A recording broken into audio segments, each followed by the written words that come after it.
안녕하세요. 김태환 원장입니다. 오늘은 20대 초반 여자 환자분에 대한 케이스 리뷰를 할까 해요. 화면을 보면서 얘기하죠. 이 환자는 상담할 때 자기는 매부리 이렇게 울퉁불퉁한 느낌이 싫었고, 코끝이 뭉툭한 느낌, 복코, 그리고 코끝 높이가 조금 더 살아났으면 좋겠다라는 그런 얘기를 했던 분이에요. 이렇게 사진을 보게 되면 미간부가 약간 들어가 있고 매부리가 있고 코끝은 약간 뭉툭하면서 살짝 아래를 보는 듯한 모양이었어요. 그래서 측면에서 보면 높이 자체는 저는 이 정도면 고형물을 써서 올릴 정도는 아니다 라고 생각을 했고, 그 대신 코끝을 올리면서 콧등 중간과 코끝을 메워주고 매부리는 조금 보수적으로 다듬어내고 차라리 이 미간부를 약간 올려서 전체적인 그런 라인감을 정리하자. 매부리를 매끄럽게 다듬을 수도 있지만 그런 경우 높이가 낮아지기 때문에 입체감적인 측면에서 손해를 보고 높이적인 부분에서도 손해를 볼 수 있기 때문에 그런 것보다는 미간 쪽을 살짝 살리고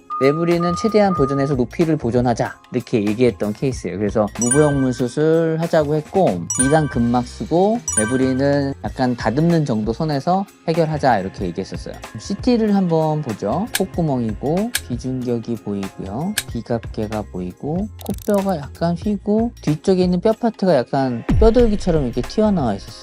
근데 이 환자분은 비갑개가 크고 뼈돌기처럼 튀어나와 있지만 본인이 기능적으로 크게 불편하다라고 여기지 않았어요. 비갑개는 좀 크기 때문에 본인이 코막힘이 있다면 얘를 줄여주면 되고, 뼈돌기가 상당히 왼쪽으로 튀어나와 있는 모양이긴 한데 얘가 보면 두개골 뇌의 기저부랑 맞닿는 부분에 한 중간 정도에 위치하는데 증상이 없는데 얘를 제거하는 과정 중에서 요 위쪽에 있는 요 뼈가 혹시나 골절이 이어지게 되면 위험할 수도 있겠다 생각해서 상담자분한테 본인이 크게 증상적인 부분이 없다면 여기를 굳이 건드리는 게 좋지 않을 것 같다라고 얘기를 했고, 만약에 향후에 코막힘이나 이런 증상이 생긴다면 비갑개만 줄이는 식으로 하면 되니까, 비갑개는 코 안쪽으로도 줄일 수 있거든요. 그래서 증상도 없는데 이거를 교정하기보다는 일단 두고, 만약에 코성형하고 나서 코막힘이 발생하고 그런 게 불편함이 있다,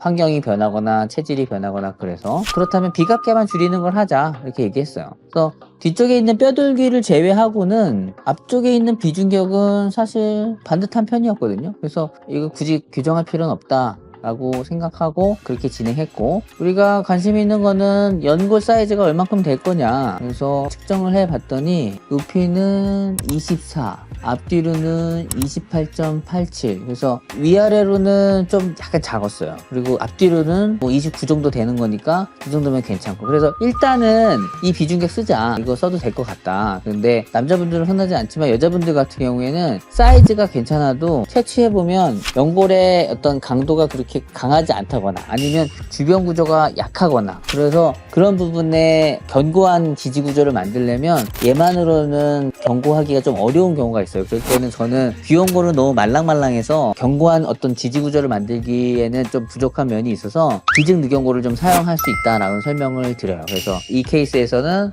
그런 가능성을 설명하고 했던 케이스예요. 그리고 우리가 아까 미간부를 근막으로 올려주겠다라고 계획을 잡았다고 했죠. 그래서 미간부를 아무것도 안 올렸을 때 두께가 어느 정도 되는지 측정을 했었는데 3.4mm 정도가 측정이 돼서 이 정도가 아무것도 안 들어갔을 때의 미간부의 어떤 피부의 두께다 라고 알고 나중에 CT를 찍어서 어느 정도 올라왔는지 보여줍니다. 근데 많이 올리진 않았어요. 그냥 이 꺼진 느낌만 채운다라는 느낌으로 했기 때문에 그렇게 많이 올릴 이유가 없었고, 너무 올려버리면 코끝이랑 뭐 매부리랑 이 부분이 자연스럽게 안 떨어지기 때문에 채운다 정도의 느낌으로만 했죠. 수술하고 11개월 차 사진이에요.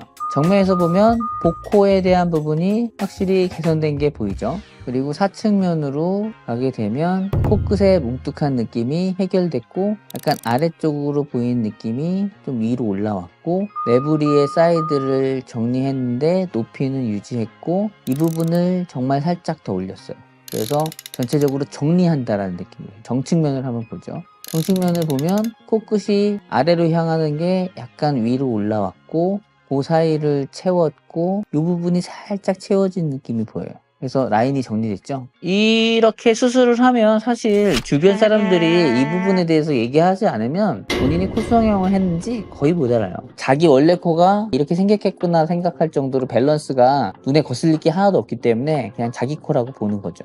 코가 개선됐고 구멍 모양이 약간 변했는데 뭐 이러한 변화는 수술적으로 있을 수 있는 거. 그래서 크게 뭐 비대칭이 강조돼 있거나 그런 건 아니기 때문에 경과관찰 정도를 얘기했죠. 확실히 정측면을 이렇게 딱 보게 되면 라인감이 정리된 게 딱 보이죠. 자, CT를 한번 보죠. 코끝 그리고 비중격, 비갑계 그랑 비슷하죠. 뼈돌기도 그냥 그대로 있고 환자분은 뭐 콧막힘 아직도 그냥 없다라고 해서 그냥 이렇게 지내면 될 것 같다 이렇게 얘기했어요. 그리고 미간부의 피부 두께를 아까 재봤었죠. 미간부 재보면 4.11 나와요. 그러니까 아까 3.4, 3.5 정도 됐으니까 1mm도 아닌 거죠. 그런데 아까 이 CT에서 보면 약간 이렇게 쑥 들어가 있던 게 위에 채워진 거예요. 그래서 그 부분을 채우는 과정을 했기 때문에 라인이 정리가 돼서 쭉 연결되는 게 보이죠. 요리할 때 조미료 아주 거짓말처럼 살짝 넣는 거는 괜찮다라고 하듯이 이것도 근막을 정말 거짓말처럼 그냥 조미료 살짝 넣듯이 넣으면 느낌이 시작 포인트도 약간 올라가고 매부리도 덜 다듬을 수 있고 정말 좋은데 그 높이의 차이는 그렇게 많지 않은 거다. 그렇게 얘기해요. 그래서 저는 근막의 사용을 미간부가 쑥 꺼져 있는 분한테는 적극적으로 얘기하고 쓰는 편이에요. 그래서 높이도 유지할 수 있으니까 도움이 되고 그렇게 수술을 마무리했던 환자고 11개월 사진 봤었을 때 전체적으로 콧대나 코끝의 모양이 정리된 그런 형태로 수술의 결과가 나와 있는 거죠. 자연스럽게 잘 유지가 되고 있고 모양도 자연스러워요. 환자분이 11개월 경과 왔었을 때 코끝을 조금 더 올리면 어떨까요? 라고 저한테 물어보시더라고요. 근데 정측면 사진을 보게 되면 여기서 더 올리는 게 제 미적인 감각상에서는 약간 과해지는 쪽으로 갈 것 같다. 그래서 나는 조금 추천하지 않는다라고 얘기했어요. 그 대신 본인이 원하면 모자 이식을 한 겹 정도 더 돼서 살짝은 더 올릴 수 있다. 하지만 나는 정측면의 이 모양을 봤었을 때는 여기서 시간이 지나면서 처지거나 살짝 높이가 떨어지지 않는 이상 지금 이 정도의 각도적인 부분은 나는 충분히 괜찮다라고 생각한다 라고 얘기했고 경과 관찰을 하면서 보자 이렇게 얘기했어요. 그래서 오늘은 20대 초반 여자 환자분 미간이 약간 꺼져 있고 매부리, 복코, 살짝 코끝이 처져 있는 느낌 이런 부분을 자연스럽게 정리하는 그런 수술에 대해서 리뷰를 했어요. 영상 시청하시면서 궁금한 점 있으시면 질문해 주시면 답변 드리도록 하겠습니다. 김태환 원장이었습니다.